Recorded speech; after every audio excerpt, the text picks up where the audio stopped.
और मेरे बाबा दया करना, मैं तेरे भरोसे। भोले बाबा दया करना, मैं तेरे भरोसे। ना घर के भरोसे हूँ, ना परिवार के भरोसे हूँ, ना घर के भरोसे हूँ, ना परिवार के भरोसे हूँ। मेरे बाबा दया करना, मैं तेरे भरोसे। भोले बाबा दया करना, मैं तेरे भरोसे। आप जब एक लोटा जल समर्पित करते हो, आप जब विश्वास रखकर शिव के पास में जाते हो, तो उसका फल क्या है? नरसिंह पुराण कह रही है, नरसिंह पुराण का चरित्र कह रहा है। देवऋषि नारद भगवान शंकर को एक लोटा जल चढ़ाकर वापिस आ रहे थे,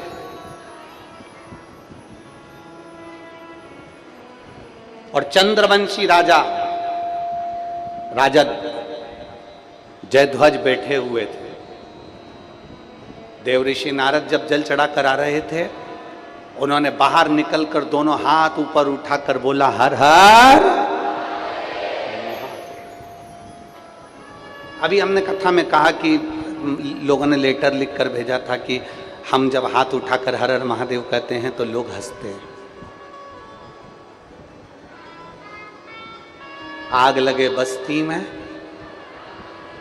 क्या किसको रोई है, चादर तान के सोई के, कहने वाला के तर।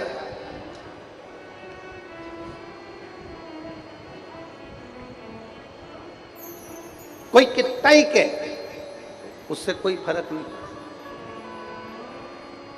जो शंकर के मंदिर में सेवा करता है, जो शंकर के मंदिर में चाकरी करता है, जो शंकर के मंदिर का निर्माण करता है, जो शंकर के मंदिर का उत्थान करता है, जो शंकर के मंदिर का पूजन अर्चना सेवा सब कुछ दिल से करता है, दिल से।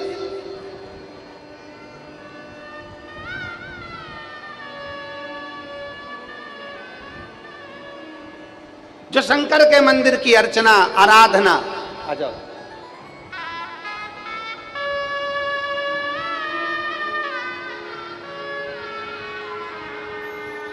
अब ठीक है भाऊ जी।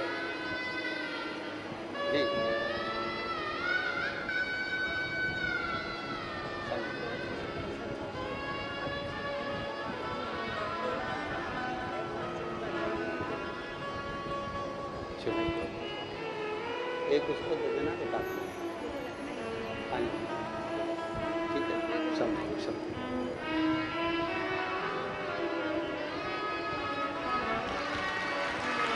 शिव तत्व है।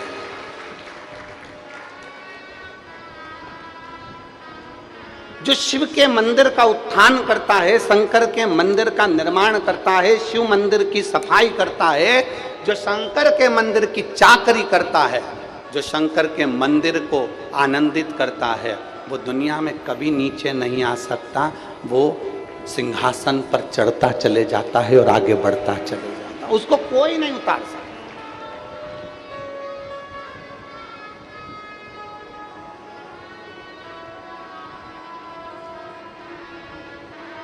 और जी देखो, ये तो सीधी सीधी बात है। तुम शंकर के हो जाओ, जब शंकर तुम्हारा होता है ना, तो आनंद की अनुभूति हो जाती है।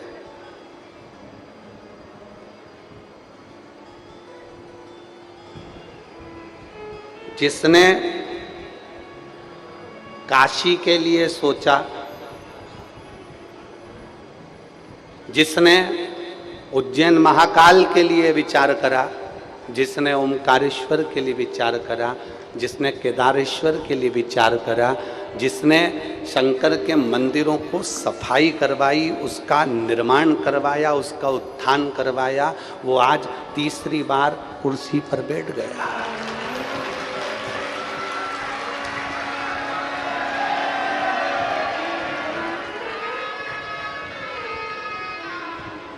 लोग तुमसे पूछें कि शंकर के मंदिर में निर्माण करने का, शंकर के मंदिर में सफाई करने का, शंकर के मंदिर में झाड़ू पोछा करने का, शंकर के मंदिर में पूजन पाठ करने का क्या फल है, तो उसको दो लोगों को दिखा देना। एक हमारे राष्ट्रपति को दिखाना जो शंकर के मंदिर में झाड़ू लगाती थी, पोछा लगाती थी, और वो आज राष्ट्रपति के पद पर विराजमान है। उनसे इंटरव्यू में पूछा गया कि तुमने ऐसा क्या करा, वो कहती थी बस शंकर के मंदिर की दास थी, सेवा करती हूं। शिव के शिवालय की देवालय,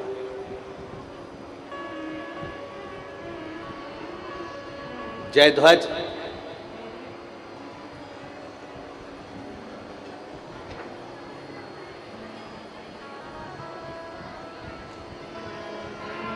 जैसे ही देवर्षि नारद निकले तो हंस दिए, ठहाका लगाकर हंसे। कोई धार्मिक आयोजन होना, कोई अच्छा आयोजन होना, और पूरे भारत के लोगों से कहना चाहूंगा,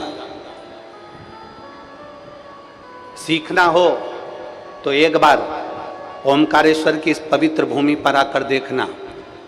इस कार्यक्रम को करने के लिए पूरे ओमकारेश्वर से आसपास के पूरे गांव के लोग, खंडवा हो, आसपास का पूरा गांव, जितने गांव लगे हुए हैं, चाहे जितने गांव हैं, सारे गांव के लोगों ने आगे बढ़ बढ़कर सेवा करी है इस कार्यक्रम को सफल बनाने के लिए। एक एक बच्चे ने। दान किसको कहते हैं, धर्म किसको कहते हैं, पुण्य किसको कहते हैं, सत्कर्म किसको कहते हैं?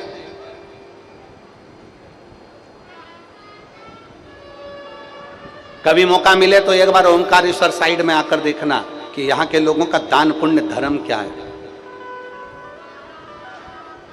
इनका प्रेम, इनकी स्नेह क्या है। कभी मौका मिले। शिव के भक्त पर दुनिया हंसती है। देवर्षि नारद आ रहे थे जल चढ़ाकर, उन्होंने दोनों हाथ उठाकर कह दिया हर हर। जैसे उन्होंने हर हर महादेव कहा, इतने में जय ध्वज को हंसी आ गई, और जय ध्वज को हंसी आई, और जय ध्वज ने ठहाका लगाकर एक कमेंट्स कर दिया, उंगली उठा दी, एक शब्द कह दिया। जयध्वज कहने लगे देवर्षि नारद को भी जल चढ़ाने की जरूरत पड़ गई। जब आप देवादिदेव महादेव को जल चढ़ाने के लिए जाओगे ना, तो लोग बाग ताने दिए बिगर नहीं रह सकते, उनका काम है ताना देना। हमने पहले भी कथा में कहा, तुम रोज रोज मंदिर चली जाओ, रोज रोज शंकर जी पे जल चढ़ाने चली जाओ, तो लोग कह देंगे ये आ गई सियोर वाले महाराज की चेली।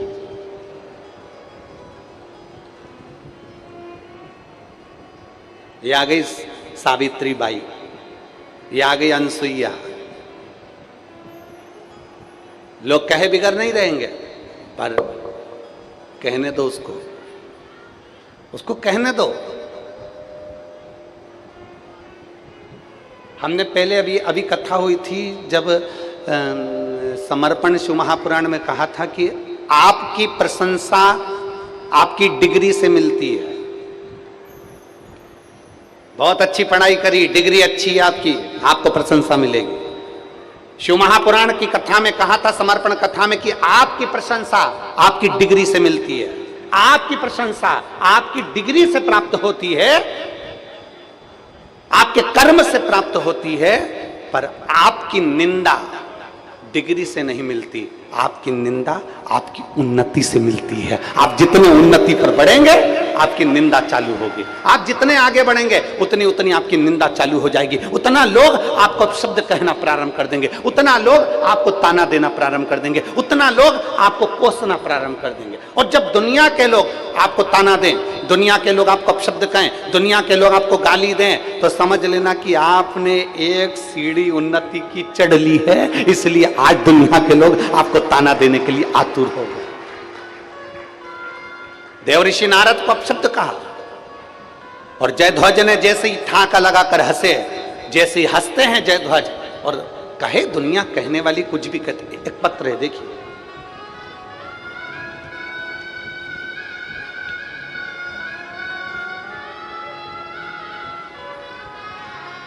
मेरा नाम जयराम, मेरा नाम जयराम है, मैं सीकर राजस्थान निवासी हूं। कहीं बैठे हैं जयराम जी? मेरा नाम जयराम, मैं सीकर राजस्थान का निवासी हूं, मेरा मोबाइल नंबर ये है। एलईडी पर, आस्था चैनल पर आप पत्र को पढ़ सकते हैं। कहीं बैठे हो तो हाथ हिलाएंगे। हाँ, दिख गए हो, दिख गए। श्री शिवाय नमस्तुभ्यं। एक बार वापिस हाथ हिलाओ जी, दिख गए। साधुता आप आ सकते हो तो पीछे से आ जाओ, हम बेलपत्र दे देते हैं। आ जाओ, दोनों पति पत्नी आ जाओ। मेरा नाम जयराम, मैं सीकर राजस्थान का निवासी हूँ, मेरा मोबाइल नंबर ये है। एलईडी पर आप अपना पत्र को पढ़ सकते हो, जिस पत्र को हम पढ़ रहे हैं। पंडाल में बैठकर कथा सुनने का मैं क्या वर्णन करूं गुरुदेव। मेरी बेटी रिंकू मिश्रा जो 3 साल से बैंक का कंपटीशन एग्जाम दे रही थी, आधा नंबर, 1 नंबर, पाव नंबर रह जाता और उसका कंपटीशन एग्जाम में नहीं होता। मेरी पत्नी ने घर पर आसन लगाकर टीवी के सामने बैठकर कथा को सुना। सीहोर में जो कथा हो रही थी उसको टीवी पर कथा सुना। कथा सुनने के बाद हम लोग सीहोर पहुंचे और बाबा को प्रणाम किया, जल चढ़ाया। बेटी को भी हम लोग लेकर पहुंच गए। हमने हमारी बेटी से कहा कि ये कुबरेश्वर धाम है, यहाँ 1 लोटा जल चढ़ाओ और बाबा से विनती करो। 15 तारीख को वहाँ कथा पूरी सुनी। 17 तारीख को हम घर पहुँचे और देव अधिदेव महादेव का मैं क्या वर्णन करूँ। मेरी बेटी हमेशा कहती थी ऐसी टीवी पर कथा सुनने से कुछ नहीं होता। क्या टीवी पर कथा सुनने से क्या बाबा दे देता है? मम्मी 4 साल से कंपटीशन एग्जाम दे रही हूँ और मेरी सरकारी नौकरी नहीं लग रही, मुझे नहीं लगता कि कभी लगेगी। हम लोग बेटी को लेकर सीहोर पहुंचे, कुबरेश्वर धाम पर प्रणाम किया, बाबा को जल चढ़ाया। 15 तारीख को कथा सुनी, 17 तारीख को हम वापिस अपने घर पहुंच गए और 19 तारीख को मेरी बेटी ने 2 साल पहले एक एग्जाम दिया था, उस एग्जाम का रिजल्ट आ गया और मेरी बेटी आज SBI बैंक में बैंक मैनेजर के पोस्ट पर विराजमान है।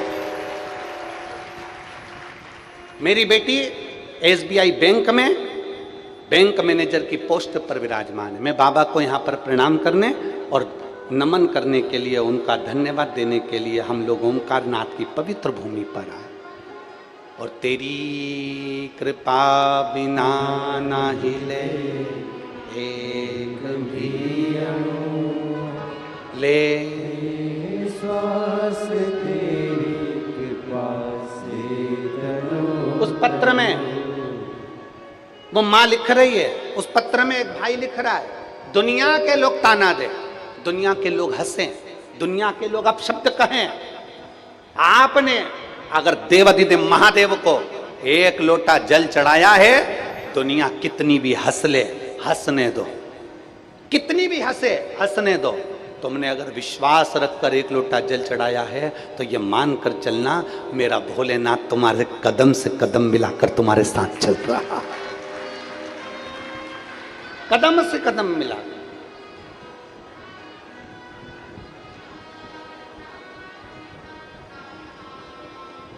कोई अच्छा आयोजन होना और तुमसे बन सके, तुम्हारा कोई सपोर्ट मांगे, कर देना। शंकर जी का कोई कार्यक्रम होना, शिव जी का, कोई तुमसे कहे कि भाई ये करना है, बन सके तो कर देना। हाथ आगे बढ़ाकर सहयोग करना, पर टांग मत अड़ाना, टांग मत अड़ाना। ना जाने फिर वो टांग से तुम चल पाओ कि ना चल पाओ। प्रयास करना। अच्छा कार्यक्रम है और जनमानस के कल्याण का है, संपूर्ण विश्व के कल्याण का है, संपूर्ण जगत के उत्थान का है, उद्धार का है। आप और हमारी कोई सामर्थ्यता नहीं है कि हम शिव महापुराण की कथा करवा सकें, सुन सकें, कर सकें। ये आप और हमारी सामर्थ्यता नहीं है। पर अपने नगर में, अपने क्षेत्र में, अपने गांव में, अपने क्षेत्र के अंदर अगर शिव महापुराण की कथा हो रही है तो गांव का एक एक बच्चा ये सोचे आज मेरे घर में मेरे शंकर जी आए हैं और मुझे उस घर की तैयारी करना है, मुझे तैयारी करना है। पवित्र कथा है।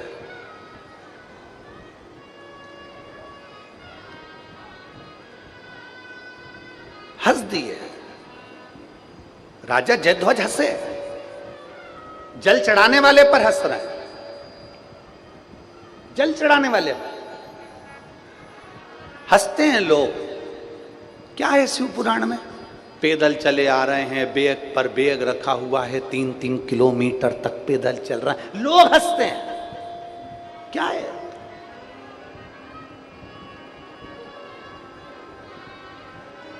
क्या है ऐसा शिव पुराण में?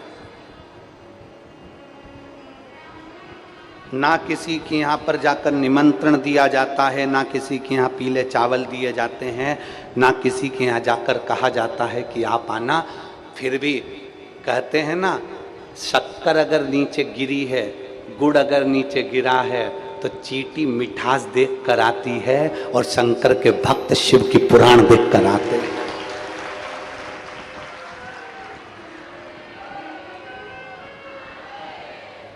शिव के भक्त शिव के लिए आते, और क्या लेंगे, क्या पाएंगे, कितना लेकर जाएंगे? अभी तक तो केवल तुम शिव पुराण में आते थे और शंकर की कथा सुनकर जाते थे, पर यहां तो मेरी माई भी बैठी है और यहां मेरा बाप भी बैठा है, पिता। यहां तो मेरा पिता भी बैठा है।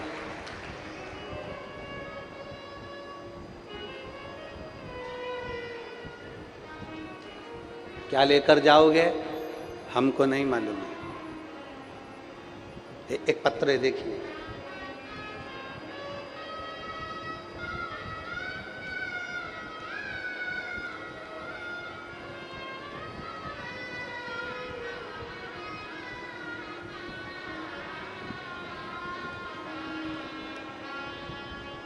मैं संतोष मालाकार, पिता राम जी मालाकार, फूल माली समाज से, मैं टिमरनी का तहसील जिला हरदा मध्य प्रदेश टिमरनी का रहने वाला हूँ। कहीं बैठे हों तो हाथ हिलाइएगा, अगर कहीं बैठे हों तो अपने दोनों हाथ हिलाइएगा। आप ही हैं? आ जाओ, एक बेलपत्र ले जाओ। मैं संतोष मालाकर, पिता राम जी मालाकर, फूलमाली समाज से हूँ, टिमरनी तहसील जिला हरदा मध्य प्रदेश का निवासी हूँ। 18/12/2022 को मेरे पेट में अचानक दर्द हुआ। डॉक्टर को दिखाने हरदा गया और डॉक्टर ने सोनोग्राफी करके कहा कि हमने सोनोग्राफी कराई तो रिपोर्ट में आया कि पेट में अपेंडिक्स है और अपेंडिक्स के साथ में गठान है, ऑपरेशन करना पड़ेगा। हमने बाबा महाकाल का स्मरण किया और ऑपरेशन के लिए भर्ती हो गए। डॉक्टर भी आ गया, पेट में चीरा भी लगा दिया गया, मगर बाबा की क्या मर्जी थी गुरुदेव। पता पड़ा मेरे घर के लोगों ने शंकर जी को जल चढ़ा दिया और जल चढ़ाकर कह दिया कि बाबा कुछ भी हो, गठान नहीं निकलना चाहिए, अपेंडिक्स नहीं निकलना चाहिए, भले पेट चिर गया, चिर जाने दो। और घर के लोग शिव जी को जल चढ़ाने चले गए। पेट में चीरा लगा दिया गया, ऑपरेशन प्रारंभ होने लगा। जैसे ही ऑपरेशन का चीरा लगाया तो मालूम पड़ा कि पेट के अंदर सूजन पड़ी हुई है। सूजन होने के कारण बस पेट को वापस सिल दिया गया। ऑपरेशन के लिए 6 हफ्ते देरी का समय दे दिया गया। गठान भी पेट में, अपेंडिक्स भी पेट में, और सूजन होने के कारण पेट को वापस सिल दिया और कह दिया अभी ऑपरेशन नहीं हो सकता, 6 हफ्ते बाद ऑपरेशन करेंगे। 6 हफ्ते के बाद में हम डॉक्टर को दिखाने के लिए गए। वापिस सोनोग्राफी हुई और सोनोग्राफी होने पर मालूम पड़ा कि पेट में अपेंडिक्स भी नहीं था और गठान भी नहीं थी। मैं बाबा को यहाँ प्रणाम करने के लिए आया हूँ। ये मेरा मोबाइल नंबर है गुरुजी, और मेरा गांव टिमरनी है। शिव तत्व इसी को कहते हैं।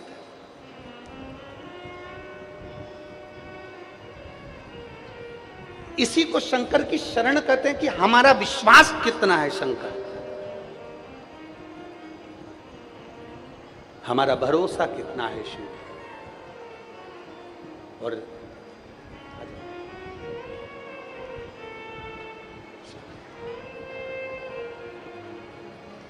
ठीक है,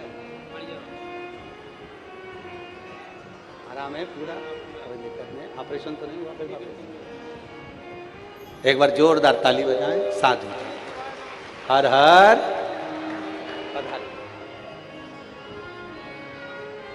और शंभु शरणे मांगू घड़िए दुख काटो दया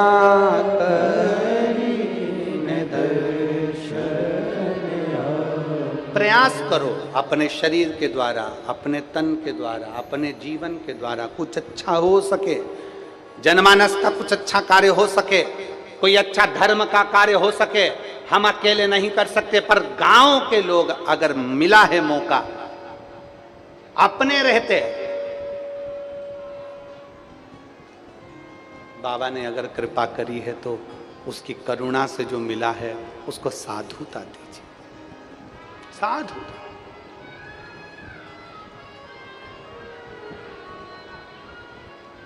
हंस दिए, जयध्वज को हंसी आ गई, और जयध्वज को हंसी आई तो देवऋषि नारद के हाथ में शंकर जी को चढ़ाने वाला लोटे का जल था, हाथ में जल लेकर कहा, रे जयध्वज तू मेरे ऊपर हंस रहा है, मैं तुझे श्राप देता हूं, राक्षस की योनि पड़ेगी तेरी। श्राप देते ही वो बहुरोमा नाम का असुर बन गया, राक्षस बन गया, असुर। शिव महापुराण की विद्धेश्वर संहिता में लिखा है, कोई शंकर को जल चढ़ाने जाए, कोई शंकर का जल चढ़ाकर आए, आप अपनी दुकान पर बैठे हो और जल चढ़ाने नहीं जा सकते, आप अपने व्यापार में लीन हो, जल चढ़ाने नहीं जा सकते, आप शंकर के मंदिर तक नहीं जा सकते। तो शिव महापुराण की विद्धेश्वर संहिता कहती है, अगर कोई शिव के मंदिर में जल चढ़ाने जाए, लौट कर आए जाए, अगर उसके मुख का भी अगर आप दर्शन कर लो तो जल चढ़ाने का पुण्य फल प्राप्त हो जाए, केवल मुख का दर्शन,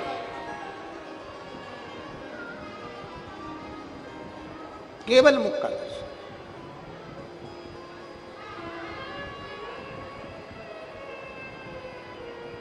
कितना सुंदर लिखा है कि अगर शिव महापुराण की कथा सुनकर कोई जा रहा हो, उसका दर्शन हो जाए, शिव महापुराण की कथा श्रवण कर कर कोई आ रहा हो, उसका दर्शन हो जाए, शंकर को जल चढ़ाकर कोई आ रहा हो, उसका दर्शन हो जाए, शंकर को जल चढ़ाने कोई जा रहा हो, उसका दर्शन हो जाए, तो इस शरीर से अगर कोई पाप हो भी गया है तो शिव महापुराण कहती है वो पाप भी समाप्त हो जाता है, पाप समाप्त।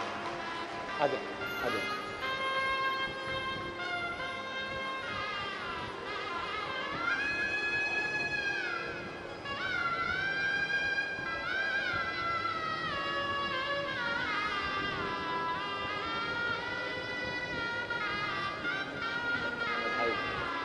अब रोमती, अब तो बधाई है, अब तो बेटी का SBI बैंक में हो गया, उसकी साधुता।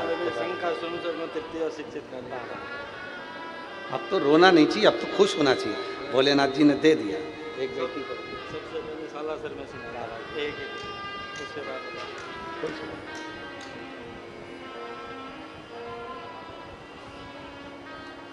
रिश्ता तेरा मेरा सबसे प्यारा, रिश्ता तेरा मेरा सबसे प्यारा, तू मेरा बाबा मैं हूँ तेरा लाला, मैं हूँ तेरा लाला, तू मेरा बाबा मैं हूँ तेरा लाला, मैं हूँ तेरा लाला। ये भाव एक शिव भक्त पर हंस दिए जयध्वज, असुर बन गए, बहुरोमा राक्षस बन गए, असुर बन गया। विचार करा मैं करूं क्या? असुर हूं, राक्षस हूं, क्या कर सकता हूं? देवऋषि नारद के चरण पकड़ लिए, आप उत्तर दीजिए कि मेरा कल्याण कैसे होगा, मेरा उद्धार कैसे होगा। शिव महापुराण की कथा नरसिंह पुराण में बहुरोमा का चरित्र लिखा हुआ है। नरसिंह पुराण में वर्णन आता है, देवऋषि नारद ने कहा जिस दिन शंकर के मंदिर की चौखट के बाहर बैठे रहना, कोई अगर मंदिर में सफाई कर रहा होगा, उसके कपड़ा निचोड़ रहा होगा, उस कपड़े का अगर छींटा भी तेरे शरीर पर पड़ गया, उसी दिन तेरा कल्याण हो जाएगा, उसी दिन उद्धार।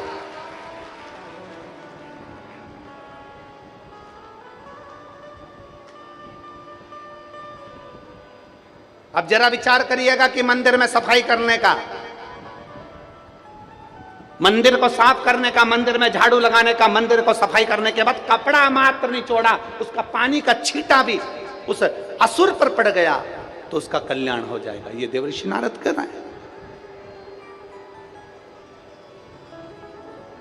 अभी अभी आपको कथा में कहा था, जिस दिन त्रिपुंडधारी आता है तो तृष्णा मिटा देता है। दिल में अगर हृदय में त्रिपुंडधारी बैठ गया तो तृष्णा मिटा देगा। हृदय में अगर त्रिपुंडधारी बैठ गया तो तुम्हारे भीतर की सारी तृष्णाएं, सारे दुख समाप्त कर देगा।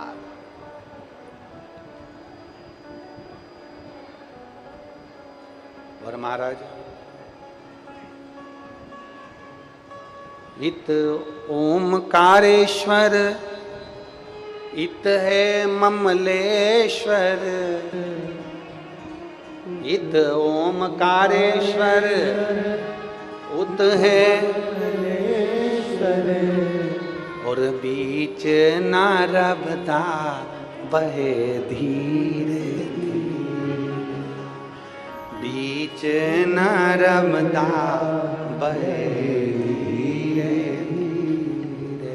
ओ भोले तेरा डमरू बजे धीरे धीरे, भोले तेरा डमरू बजे धीरे धीरे, ओ बजे धीरे धीरे नर्मदा के तीरे, बजे धीरे धीरे नर्मदा के तीरे, बजे धीरे धीरे नर्मदा के तीरे, बजे धीरे धीरे नर्मदा के तीरे।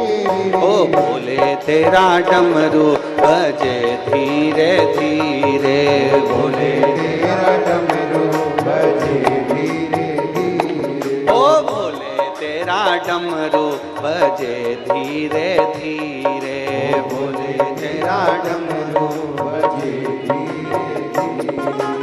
इत ओमकारेश्वर, उत है ममलेश्वर, इत ओमकारेश्वर, उत ममलेश्वर, इत ओमकारेश्वर, उत है ममलेश्वर, इत ओमकारेश्वर, उत ममलेश्वर। और बीच नर्मदा बहे धीरे धीरे, बीच नर्मदा बहे धीरे धीरे, ओ बीच नर्मदा बहे धीरे धीरे, बीच नर्मदा बहे धीरे धीरे, ओ बीच नर्मदा बहे धीरे धीरे, बीच नर्मदा बहे धीरे धीरे, ओ बीच नर्मदा बहे धीरे धीरे, बीच नर्मदा बहे धीरे धीरे। ओ भोले तेरा डमरू बजे धीरे धीरे, भोले तेरा डमरू बजे धीरे धीरे। जो पेड़ों के नीचे बैठे हैं वो भी दोनों हाथों से बड़े भाव के साथ हर हर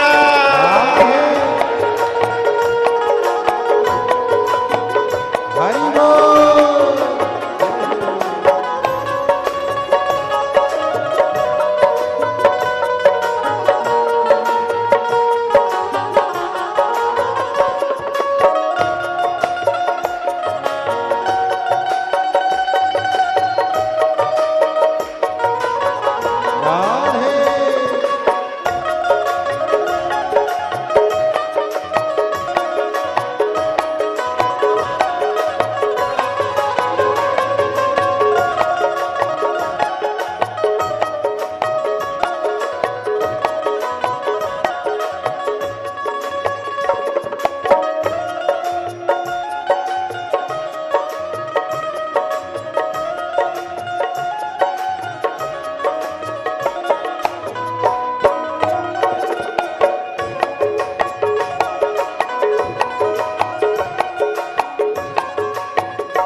है उत नीलकंठ है, इत केदारनाथ है,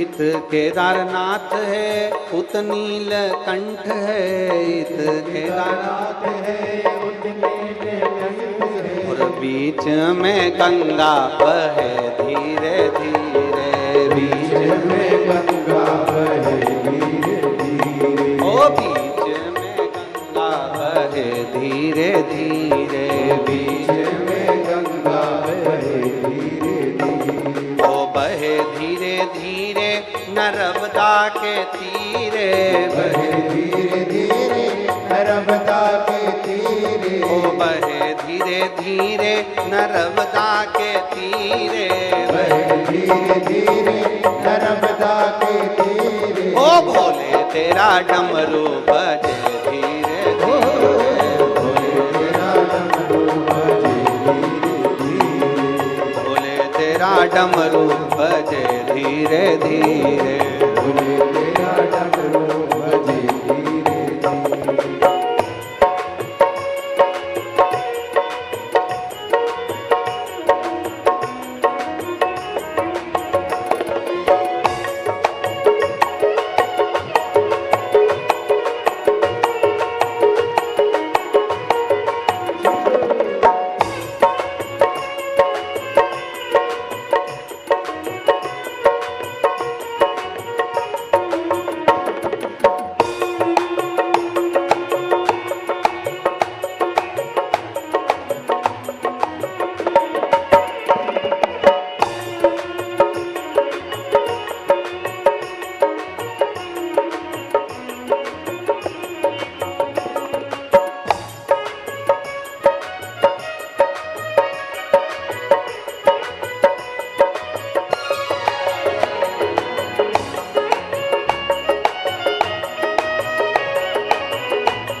महाकाल है उत मंगलनाथ है, इत महाकाल है उत मंगलनाथ है, इत महाकाल है उत मंगलनाथ है, इत महाकाल है उत मंगलनाथ है, और बीच में छिपरा बहे धीरे धीरे, बीच में छिपरा बहे धीरे धीरे, ओ बीच में छिपरा बहे धीरे धीरे, बीच में छिपरा बहे धीरे धीरे, ओ बहे धीरे धीरे नर्मदा के तीरे, बहे धीरे धीरे नर्मदा के तीरे, ओ बहे धीरे धीरे नर्मदा के तीरे, बहे धीरे धीरे नर्मदा के तीरे, ओ भोले तेरा डमरू बजे धीरे धीरे, भोले तेरा डमरू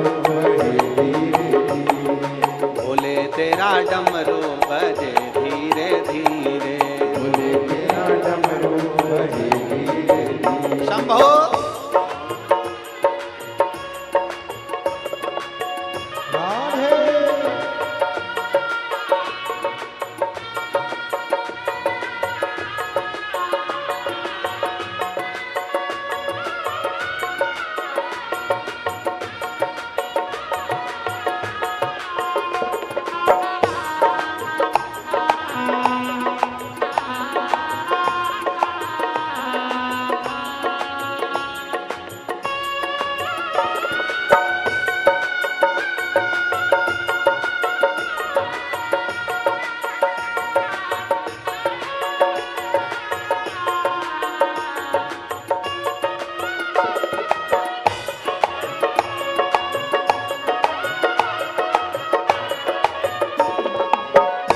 त्र्यंबकेश्वर उत है कपालेश्वर, इत त्र्यंबकेश्वर, इत इत त्र्यंबकेश्वर उत है कपालेश्वर। और बीच गोदावरी बहे धीरे धीरे, बीच गोदावरी, बीच गोदावरी बहे धीरे धीरे, बीच गोदावरी वो बहे धीरे धीरे नर्मदा के तीरे, धीरे धीरे नर्मदा के तीरे, ओ बजे धीरे धीरे नर्मदा के तीरे, बजे धीरे धीरे नर्मदा के तीरे, ओ भोले तेरा डमरू बजे धीरे धीरे, भोले तेरा डमरू बजे धीरे धीरे, ओ भोले तेरा डमरू बजे धीरे धीरे, भोले तेरा डमरू बजे धीरे धीरे, भोले तेरा डमरू बजे धीरे धीरे, भोले तेरा डमरू बजे धीरे धीरे। हार हार अपने स्थान पर बैठकर भगवान शिव जी से अपने मन की बात, माँ नर्मदा के घाट पर पवित्र शिव महापुराण की कथा और ओमकारेश्वर बाबा की पवित्र भूमि पर बैठकर अपने बाबा से दिल की बात अवश्य कहिए। जहाँ जगह मिले वहाँ बैठ जाओ और दिल से बाबा से अपने मन की बात बड़े भाव के साथ दिल से। सबको आता है? आता है तो साथ में बोलेंगे, बड़े आनंद के साथ बोलेंगे। आगे आगे जल्दी भगना नहीं है। बात कहने के लिए बाबा से आए हो तो बाबा से आराम से अपने उच्च स्वर में, आपकी आवाज़ हमारे तक पहुंचना चाहिए और आप और हमारी दोनों की आवाज़ बाबा त्र्यंबकेश्वर तक, यहाँ ओमकारेश्वर तक पहुंचना चाहिए, ममलेश्वर तक पहुंचना चाहिए। दिल से, भाव से। श्री शिवाय नमस्तु, श्री शिवाय नमस्तु, श्री शिवाय नमस्तु,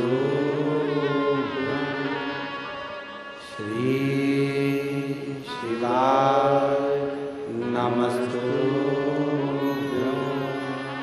श्री शिवाय नमस्तु। भोला सब दुख काटो ओ भोला सब दुख काटो, शिव शंकर जपो तेरी माला, भोले बाबा जपो तेरी माला, भोला सब दुख काटो मारा, ओ भोला सब दुख काटो मारा। वेश है मंगल मंगलकारी, वेश है मंगल मंगलकारी, शमशान वासी हमारा, शमशान वासी हमारा, ओ भोला सब दुख काटो मारा, ओ भोला सब दुख काटो मारा। भगवान देवाधिदेव महादेव की पवित्र कथा कहती है, शिव का चरित्र कहता है।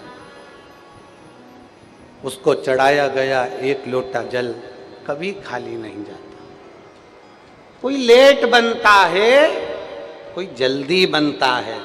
महादेव को जल चढ़ाने वाला एक दिन सेठ जरूर बनता है, निश्चित है। रावण चढ़ाया, सोने की लंका मिली। चोर चोरी करने गया, खुद के कपड़े निकाल कर त्रिशूल में लपेट कर आग लगाकर चोरी का सामान दिख रहा था, चोर था। बाबा ने कृपा कर कर कुबेर के सिंहासन पर बिठा दिया। शिव कृपा है। ऐसा कौन जिसको नहीं दिया मेरे बाबा ने? ऐसा कौन जिसको मेरा शंकर, मेरे ओघड़दानी, मेरे बाबा नहीं दिए? ऐसा कौन? सबको।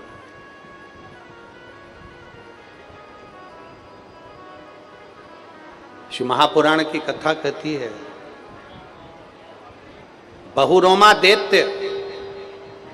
नरसिंह पुराण की कथा कहती है, बहुरोमा दैत्य शंकर के शिवालय के बाहर, मंदिर के बाहर बैठ गया।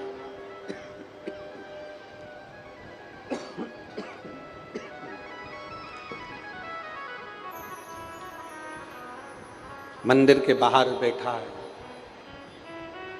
जल चढ़ाकर एक स्त्री, एक नारी जल चढ़ाकर निकल रही थी। मंदिर में थोड़ा सा सफाई करने के उद्देश्य से वस्त्र कहां ढूंढती? अपने साड़ी के पल्लू से उसने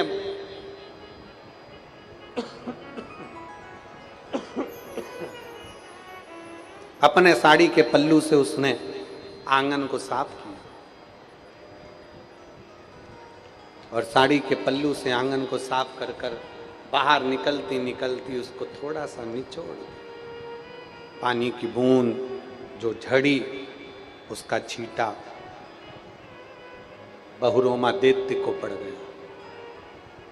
जैसे ही बहुरोमा दैत्य को छींटा पड़ा, बहुरोमा दैत्य फिर वापिस उस शरीर से छूट गया और भगवान शंकर के धाम में पहुंच गया, शिव के धाम।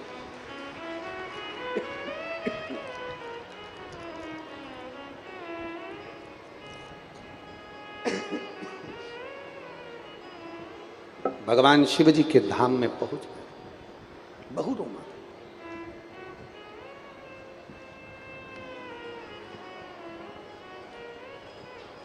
एक विश्वास,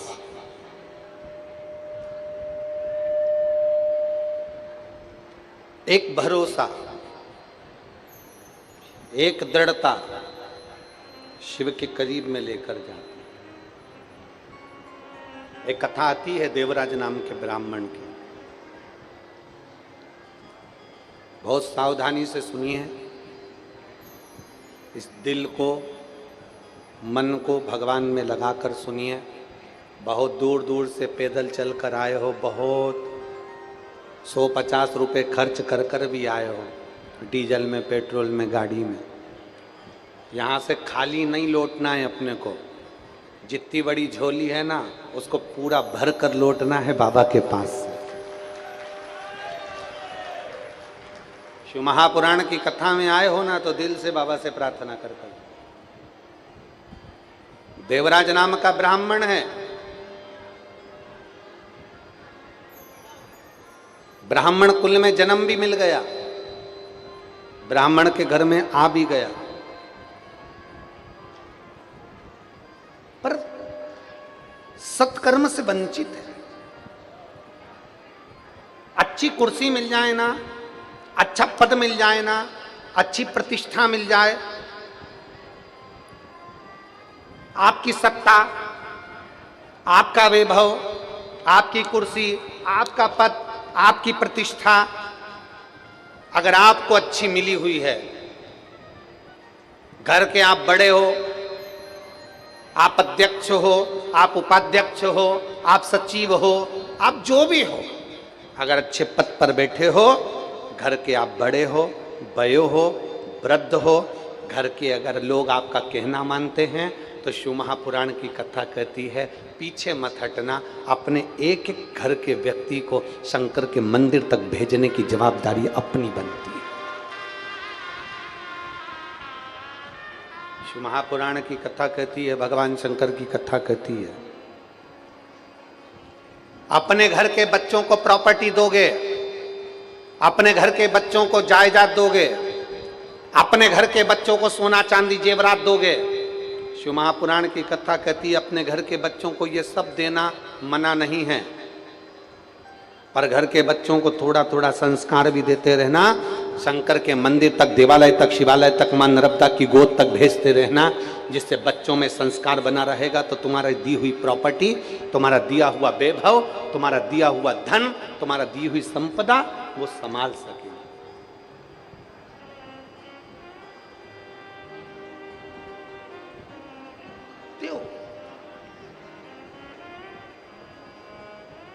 कई लोग कहते हैं गुरुजी हम बड़े दुखी हैं, हम समझ में नहीं आता हमारा दुख क्या। गुरुजी हम बड़े तकलीफ में, समझ में नहीं आता। एक भरोसा पक्का तो करो। एक पत्र है देखिए,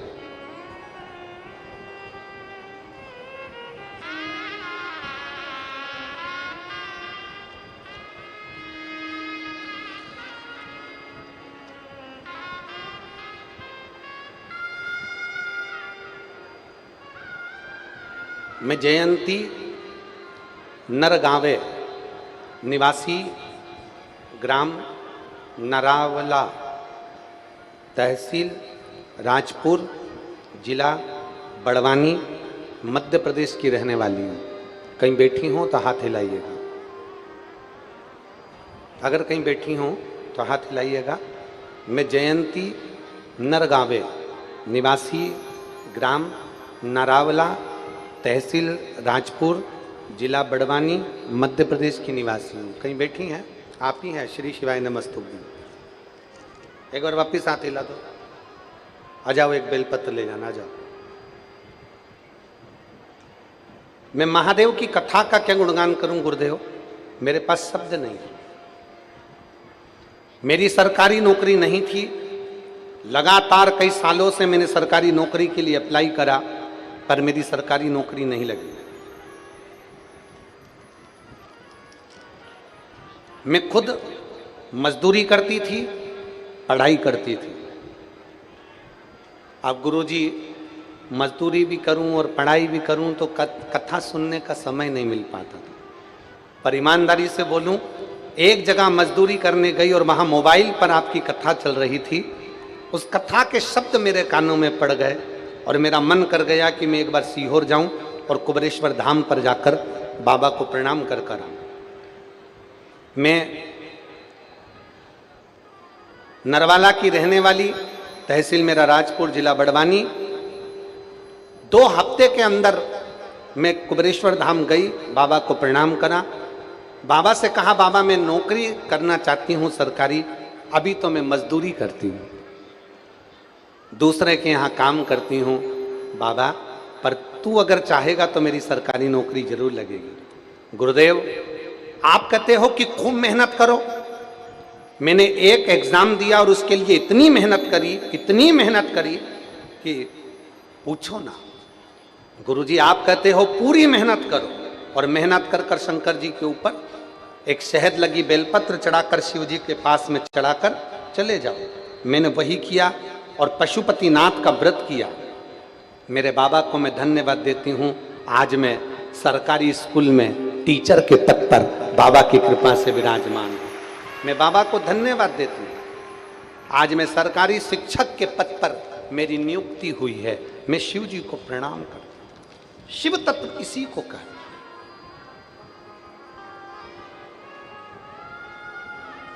मेरी जीजियों, मेरे जीजाओं,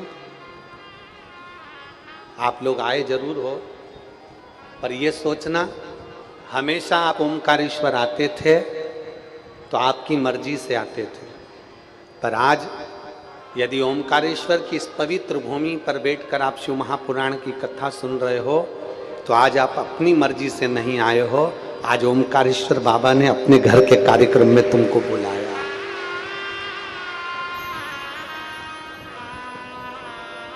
कथा करवाने वाला कौन? जम के बोलिए, ओमकारेश्वर बाबा। आ जाओ।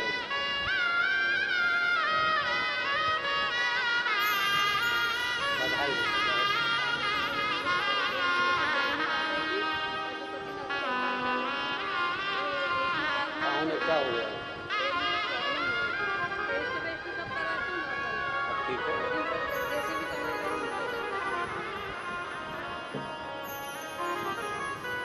खुद मजदूरी करती थी और साथ में मेहनत करी, और मेहनत का फल ये रहा कि आज सरकारी स्कूल में टीचर है। जोरदार ताली बजाएं इस बेटी के लिए। बहुत बहुत साधु, बहुत बहुत साधु। हमेशा ओमकारेश्वर यदि आप आए हैं, आपकी मर्जी से आए। आज बाबा के घर में कार्यक्रम है, तुम्हारे पड़ोसी के घर में कार्यक्रम होता है ना, हर कोई नहीं जाता है, जिसको बुलाया जाता है वो ही जाता है। तो ओमकारेश्वर की कथा में वही आता है जिसको मेरे ओमकारनाथ ने अपना समझकर बुलाया हो, जिसको बुलाया। बोल बम का नारा है सारी समस्या का हल। भगवान शिव ने जिसको पुकारा, भगवान शंकर ने जिसको बुलाया, वो यहां पहुंच गए, भगवान शंकर के धाम पर आ गए। देवराज ब्राह्मण है, देवराज ब्राह्मण के घर में जन्म लिया, पर ब्राह्मण कर्म नहीं कर पाए। ब्राह्मण कर्म से वंचित है। कभी कभी भगवान को धन्यवाद देना कि तूने ये मानव का शरीर दिया। लोग कहते हैं मैं बड़ी दुखी हूं, लोग कहते हैं मैं बड़े तकलीफ में हूं, परंतु भगवान को धन्यवाद देते रहना कि तूने ये शरीर दिया। एक मिठाई और एक दवाई सब लोग खाते हैं। बोलो जम के, बोलो मेरे जीजाओ, खाते हो कि नहीं खाते हो? खाते हो ना जीजियो तुम? मिठाई और दवाई ये दोनों चीज सब खाते हैं, पर दोनों में एक अंतर है। मिठाई अपने मन से खाते हैं, दवाई डॉक्टर के मन से खाते हैं। बोलो सही है कि गलत है? हाँ, तुम में से कोई ऐसा हो जिसकी मर्जी हो, उसको बड़ा शौक हो दवाई खाने का, तो वो निपटा जाता। फिर कई कई माताओं की आदत रहती है रात को सोने से पहले जब तक वो पूरे मुंडे पे बाम नहीं लपेट ले तब तक उसको नींद ही नहीं आए। उसका पति भी 2-4 बार बोल दिया, पागल हो गई है क्या? सिर दुख रहा है? नहीं। सर्दी हो रही है? नहीं। खांसी चल रही है? नहीं। तो फिर बाम क्यों लगाया? नींद नहीं आ रही। अब बताओ, इसको जब तक ये बाम लपेटे नहीं तब तक इसको नींद आए। और इसमें कई बैठी होगी ऐसी, इनका झोला खोल के देखना, इसमें कहीं नहीं निकलेगा तो बाम की शीशी तो निकलेगी। बोलो बोलो रीजी जो, ईमानदारी से बोल दो। हरियो निमाड़ वाली, सही बोलो ईमानदारी से, सही है कि गलत है? में बाम की शीशी तो नहीं। और कई कई तो इतनी होशियार कि जनासा भी कई दुखे तो बाम नहीं निकाला। अच्छा, ऐसी होशियार इनका दांत भी दुखे तो बाम घुसड़ लिया। इतनी चतुर चतुर बैठी है। और कथा में भी बाम की शीशी लेके आ गई। और पड़ोसन की दुखी आंख। अच्छा, उसके पास वाली को लग रहा कि ये कथा में रो रही है, रो नहीं रही है।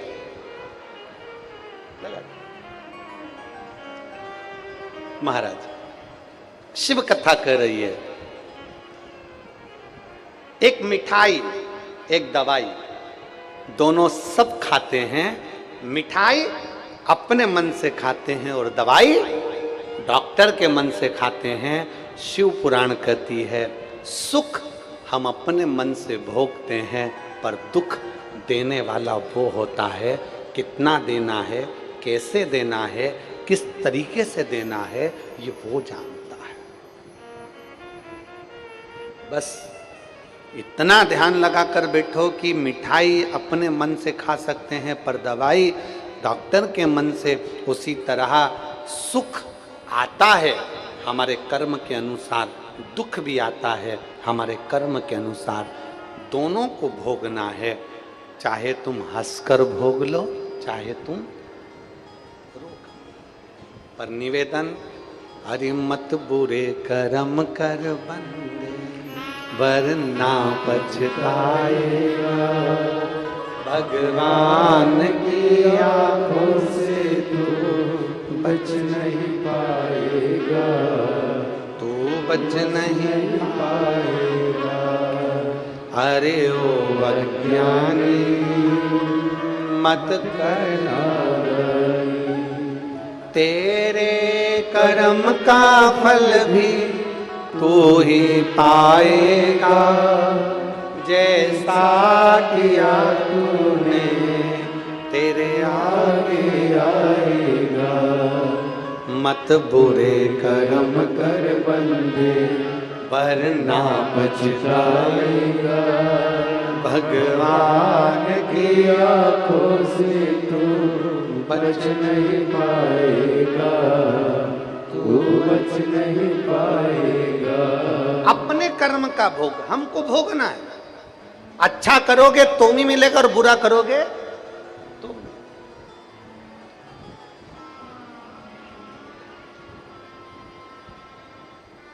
बस निवेदन है कि अपने भीतर से तृष्णा को निकाल दो, अपने भीतर से अहंकार को निकाल दो, अपने भीतर से ईर्ष्या को निकाल दो, अपने भीतर से बुराइयों को निकाल दो।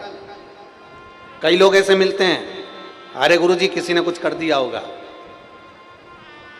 एक माता ने लिखा है,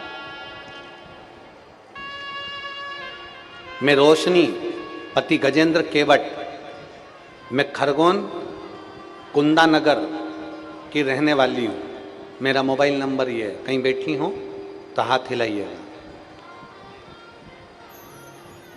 मैं रोशनी पति गजेंद्र केवट, मैं खरगोन कुंदा नगर मध्य प्रदेश की रहने वाली हूँ, मेरा मोबाइल नंबर है।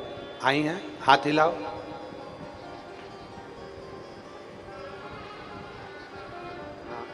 बच्चा आया है साथ में, ले आओ इसको, ले आओ।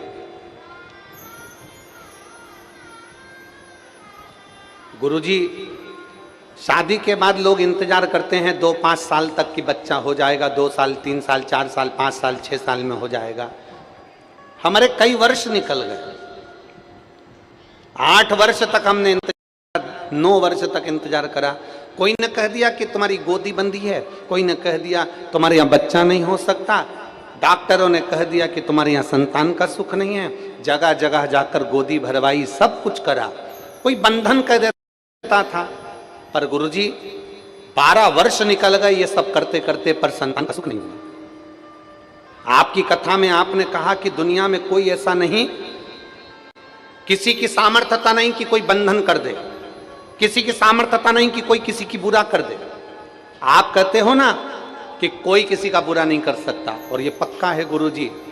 कथा पर भरोसा करा, विश्वास करा, और मोबाइल पर 7 दिन की कथा पति पत्नी हम दोनों ने आसन लगाकर मोबाइल को सामने रखकर सुनी और पशुपतिनाथ का व्रत करना प्रारंभ करा। 12 वर्ष तक औलाद नहीं हुई गुरुजी, बाबा की कृपा से 3 महीने के अंदर गर्भ ठहर गया और 24/8/2022 को मेरे यहाँ पर संतान की प्राप्ति 12 साल के बाद, 12 वर्ष के बाद संतान की प्राप्ति हुई। और दुनिया के लोग कोई कुछ कहे, कोई हमें लगता है कि लोग बुरा कर रहे हैं, हमें लगता है किसी ने हमारा बुरा कर दिया होगा, किसी ने बंधन कर दिया, किसी ने ये कर दिया, किसी ने वो कर दिया। ना, शिव महापुराण की कथा कहती है कोई तुम्हारा बुरा नहीं कर सकता, अपना बुरा अपन स्वयं करते हैं। अपने कर्म का भोग अपने को स्वयं भोगना है, अपना अच्छा करना है अपने को और अपना बुरा करना है अपने को, ये आपके ऊपर निर्भर करता है। पूरे नर्मदा तटवासियों को, खंडवा, खरगोन, बूंदी, हरसूद और आसपास में बड़वाह वगैरह सारे लोगों को यह मौका मिला है कि अपने नगर के पास में इतने सारे शंकर के भक्त, शिव जी, अभी तक हमने फिर कहा, अभी तक आते थे अपनी मर्जी से, आज अगर इतने सारे शिव भक्त आए हैं तो ये शंकर के मेहमान है। शंकर के मेहमान मतलब अपने मेहमान। आज मौका मिला है, अपनी तिजोरी का ताला खोलो और कहीं पानी का पाउच, कहीं पानी की बोतल बन सके दोनों हाथों से यहां से लेकर मोर टक्का तक और यहां से लेकर ओमकारेश्वर तक के बीच में जितना बन सकता है इन शंकर के भक्तों की सेवा में लग जाओ, ये मौका मिला है।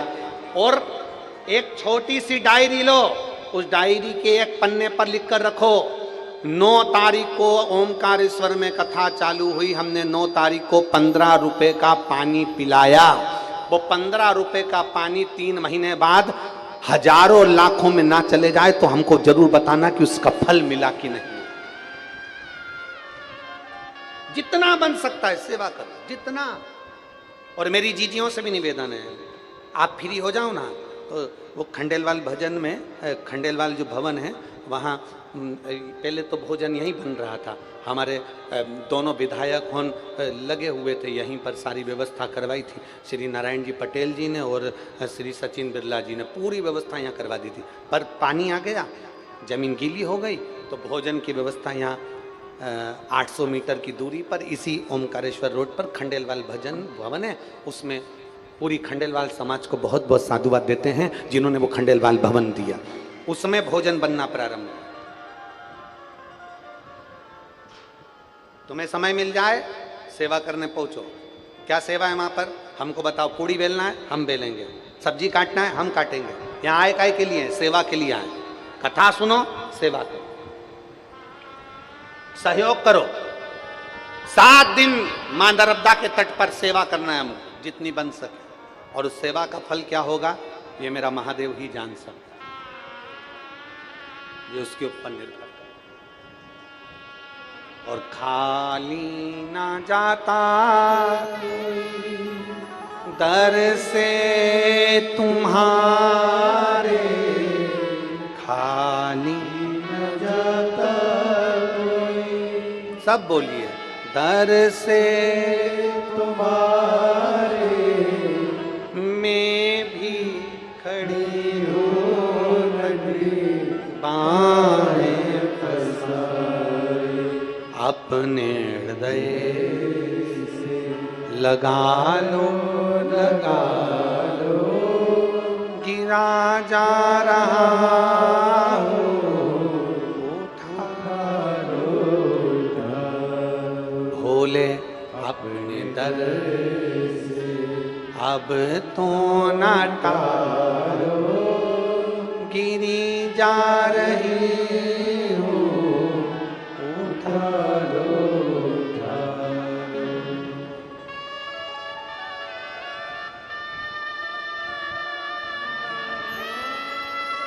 प्रणाम करो, प्रणाम करो।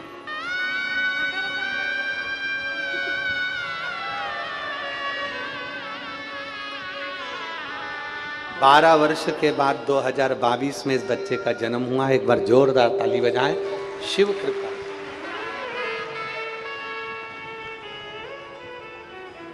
हरे लुटा दिया,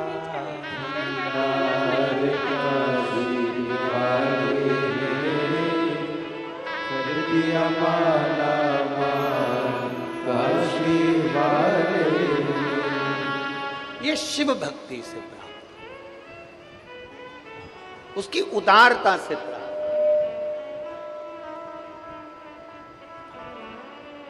महापुराण कह रही है, देवराज नाम का ब्राह्मण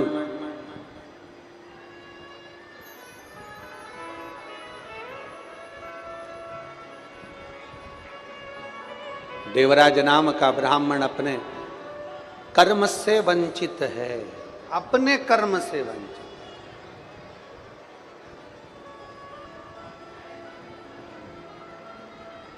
और देवराज नाम का ब्राह्मण जब अपने कर्म से वंचित हो गया, अपने कर्म से वंचित,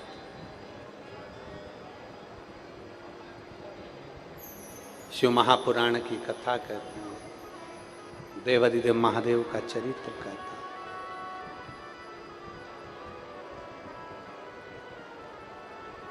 चोरी का धन लिया,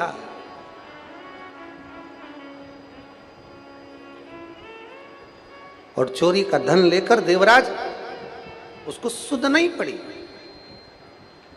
उसका स्मरण नहीं बन पाया, और चोरी का धन लेकर देवराज एक मंदिर में, शिवालय में प्रवेश कर गए। अच्छा, उसको मालूम नहीं था शिव शिव है, बाबा बाबा है, ओघड़दानी ओघड़दानी है, शंभू शंभू है। उसका स्मरण नहीं कर पाया।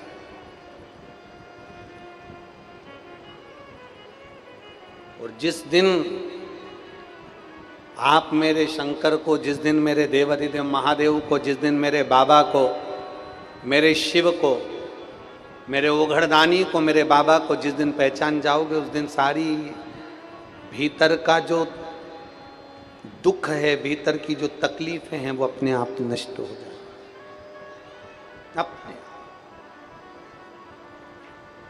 देवराज नाम का ब्राह्मण शंकर के मंदिर में पहुंच गया। शिव महापुराण की कथा हो रही थी और कथा का स्मरण कर रहे थे।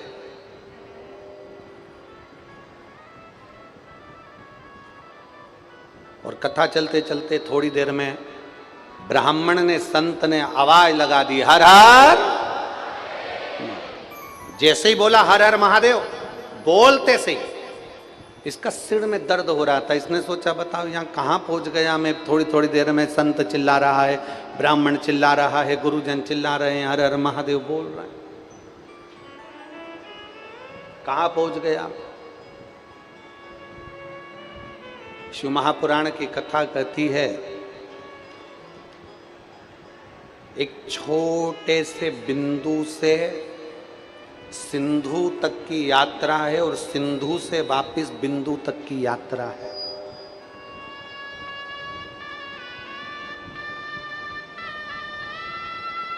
जिस समय पर सबसे पहला शिवलिंग प्रकट हुआ था, एक बिंदु से, घर्षण से, एक दिव्य ज्योति से, उसके प्रकाश से प्रथम शिवलिंग की उत्पत्ति हुई। हमारे बीच में ब्रह्म कुमारी आश्रम की कई जीदियाँ आई हुई हैं, बहनें आई हुई हैं। ये लोग, आप कभी ब्रह्म कुमारी आश्रम में जाएंगे तो वो भी बताते हैं कि एक बिंदु से, बिंदु रूपी शिव से सब कुछ प्रकट, फिर भगवान नारायण, फिर ब्रह्मा, फिर सृष्टि, फिर आगे आगे पूरा चराचर, फिर पूरा संसार, फिर उसी बिंदु में समा जाना। ये लोग भी बताते साधु। एक बिंदु से बिंदु तक की यात्रा है, बिंदु से बिंदु तक की यात्रा। शिव महापुराण की कथा कर रही है। देवराज नाम के ब्राह्मण ने जैसे बार बार शोर सुना, सिर में दर्द था, आवाज लग रही थी, मन में थोड़ी सी क्षुब्धता आई और क्षुब्धता आकर वो चल दिया। और चलने के बाद विचार करा कि अब मुझे यहाँ नहीं बैठना, चोरी का धन लेकर बाहर निकला। जैसे ही बाहर निकला, निकलते से ही जैसे ही उसने देखा मैं कहाँ जाकर छुपूं, मेरे को बहुत बुखार आ रहा है, मुझे बहुत कष्ट है, शरीर में त्राण उत्पन्न हो रहा है, शरीर में बहुत कष्ट उत्पन्न हो रहा है, मैं कहाँ जाऊं, कहाँ पहुंच। गया और देवराज नाम का ब्राह्मण मंदिर के देवालय के बाहर निकलने के बाद में एक बेलपत्री के वृक्ष के नीचे जाकर बैठ गया। बेलपत्री के वृक्ष के नीचे बैठा था। उसके स्मरण में नहीं आया कि मैं बेलपत्री के वृक्ष के नीचे बैठा हूं, उसके स्मरण में नहीं है।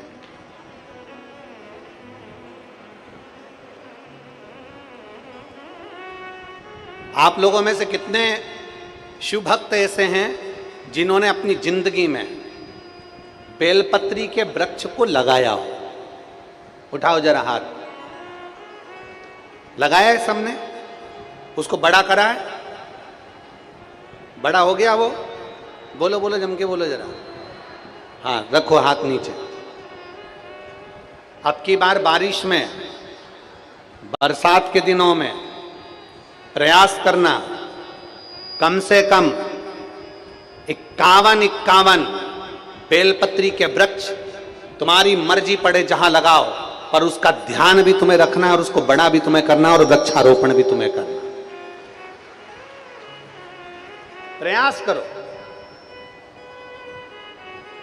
कितना सुंदर संवाद है, कितना सुंदर बात कही कि एक बेलपत्री के वृक्ष के नीचे से उसकी छांव में अगर कोई निकल कर चले जाता है तो 1000 अश्वमेध यज्ञ के बराबर उसको फल प्राप्त हो जाता है, मात्र निकल कर जाने, मात्र निकल कर जाना। और मान लो बेलपत्री का वृक्ष सूख गया, पूर्ण तरह से सूख गया, और आखिरी में सूखने के बाद जब वो बेलपत्री का वृक्ष सूख जाता है, वो किसी काम का नहीं रहता, तो लोग उसको कटवाने की सोचते हैं, तोड़ने की सोचते हैं। तो निवेदन है, जो बेलपत्री का वृक्ष जैसे तुलसी का पौधा सूख जाता है, तुलसी का पौधा सूख जाता है तो आप लोग क्या करते हो उसको? बोलो बोलो, जम के बोलो, उसको क्या करते हैं? तुलसी के पौधे,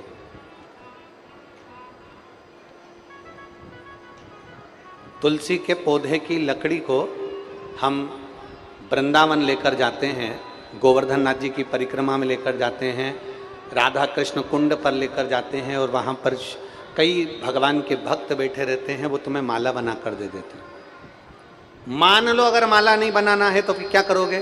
तो सूखी हुई तुलसी की जड़ है, लकड़ी है, तो हम क्या करते हैं, उसका कार्तिक महीने में घिसकर चंदन बनाते हैं, और चंदन बनाकर मेरे ठाकुर जी को वो चंदन लगाते हैं, उसको हरी चंदन कहते हैं। उस चंदन का इतना महत्व होता है कि उस चंदन से मेरे भगवान शालिग्राम जी, मेरे ठाकुर जी बड़े प्रसन्न होते हैं। और मान लो तुमने बेलपत्री का वृक्ष है, तुम्हारे नगर में, तुम्हारे मोहल्ले में, तुम्हारे गांव में सूख गया, ना पत्ती आती ना फल आता, पूरा सूख गया, लकड़ी लकड़ी हो गई। अब उसको तुम निकलवा दो, तो कई लोग कहते हैं हम उसको कटवाएं कि ना कटवाएं, उसको निकलवाएं कि ना निकलवाएं, सूख गया वो। प्रयास करना कि हम दूसरा बेलपत्री का वृक्ष लगाएं, और जो सूखा हुआ वृक्ष है, जो कि ना पत्ती है ना कुछ है, बिल्कुल लक्कड़ हो गया, बिल्कुल लक्कड़, फिर उसमें से निकाल कर उसका भी चंदन बनाकर मेरे देव दीदी महादेव का लेपन करना प्रारंभ करो। जो मन की कामना होती है वो पूर्ण होती ही है, पूर्ण होती है। वो शिव शिव है, शंकर ओगड़दानी ओगड़दानी महाराज। देवराज ने विचार करा, मैं क्या करूं, कहां जाऊं, किस स्थान पर जाऊं। और देवराज पहुंचे तो बेलपत्री के वृक्ष के नीचे पहुंच गए। शिव महापुराण की कथा कहती है, एक बेलपत्री के वृक्ष के नीचे से कोई भूलवश भी निकल कर चला जाता है तो 1000 अश्वमेध यज्ञ का फल प्राप्त हो जाता है। भूलवश भी बेलपत्री के वृक्ष की छांव अगर किसी जीव पर पड़ जाती है, यहां तक कहा गया कि बेलपत्री के वृक्ष के नीचे से कोई मुर्दे की अर्थी भी निकल कर चली जाती है तो वो जीव तड़पता नहीं है, उसे पिंडदान की जरूरत नहीं पड़ती, वो शंकर के निवास पर कैलाश में वास करता है।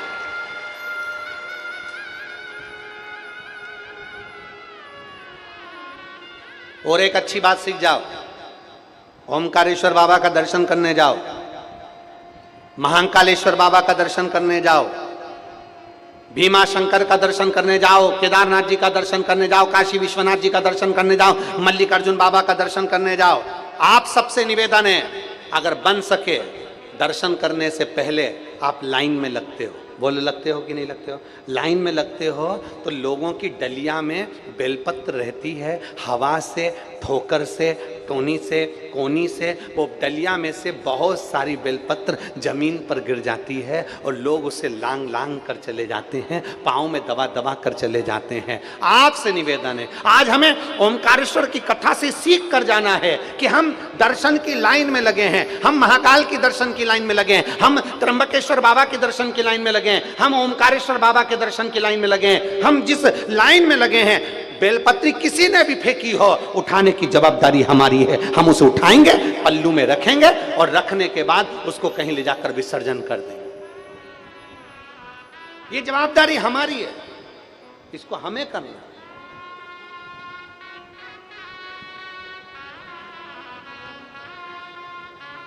अब लोग क्या सोचते हैं, कई लोग तो बड़े वीआईपी होते हैं, पड़ी है तो पड़े रहने दो, सड़ रही है तो सड़ने दो, पाँव में आ रही है तो आने दो। ना ना ना, उठाओ।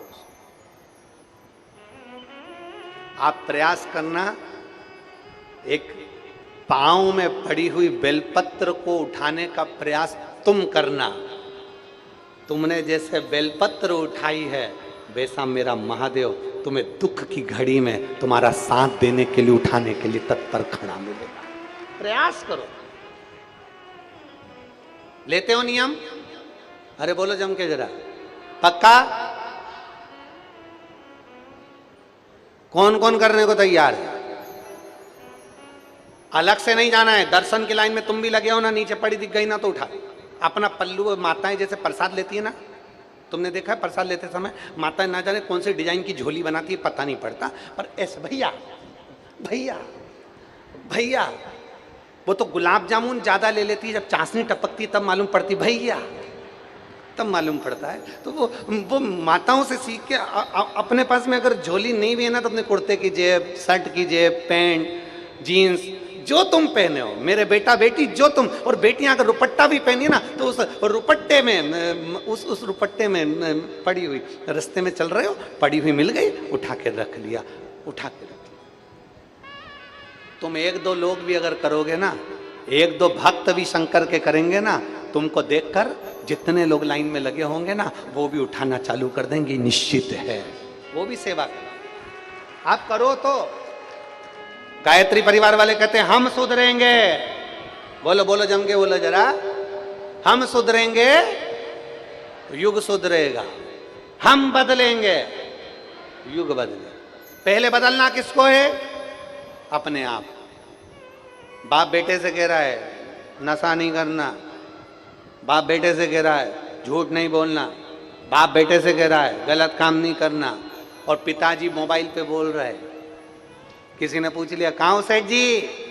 सेठ जी बोले बस घर पर बैठा था, और बैठा था दुकान पर। तो बेटा सुनता है, कहता पापा झूठ बोल रहे, और अभी कह रहे थे कि झूठ नहीं बोलना। हम सुधरेंगे, बोलो जम के बोलो, युग सुधरेगा, हम बदलेंगे युग बदलेगा।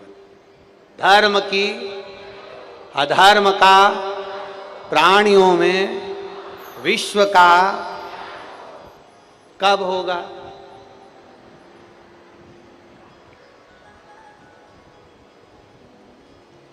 चिल्ला रहे हो विश्व का कल्याण, विश्व का, अरे अरे बोलते जाओ, विश्व का कल्याण। चिल्ला रहे हो विश्व का कल्याण। अभी पानी की बोतल देने वाला आ जाए तो सबसे पहले अपनी सोचते हो, विश्व की नहीं। फिर क्या सोचते हो? अपना कल्याण। भैया पानी, भैया लाओ दो, भैया आन दो, भैया आन दो। और मालूम पड़ा 2 पानी की बोतल तो खुद लेके आई थी, और वो बोतल तक खाली नहीं हुई, और मालूम पड़े दूसरे की बोतल और बटोर बटोर के इकट्ठी कर ली। अब सोच रही जाऊंगी कैसे, 4-5 किलो पानी इकट्ठा कर लिया, जाऊंगी कैसे? और आवाज क्या लगा रही थी? अरे बोलो, विश्व का। बस कह रहे हो, पर सबसे पहले तुम अपने कल्याण की